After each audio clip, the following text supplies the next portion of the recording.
Pakita mo na. Guys, yung ano pala, 1980 pala. Made in New York. Oh, yun, made in New York guys. Ginagamit na ano, no? Stapler. Stapler. Yan. Ayan yung Year legit 1980. antique ha. Antique na to. Oh, diba? Tagal na. Hanggang ngayon, nakikita pa natin guys. Oh. Made in New York yan. Diba? In New New York. York dami hindi ng mga pagpipilian mo. Antique na mga Marami dyan. robot yan, robot. Robot. Robot. Magkano? Boss, magkano dyan? Magkano to? 200. Robot mga Yun, robot. 200. Robot na toy. Made in Macau mga kabarbers ha. Oh. 1985 Mad Max. Ayun. So gaano katagal hanggang ngayon buhay pa rin siya, no?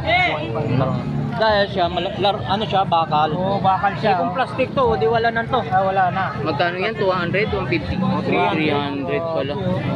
Buo pa nga yung salamin, no? Oo pa.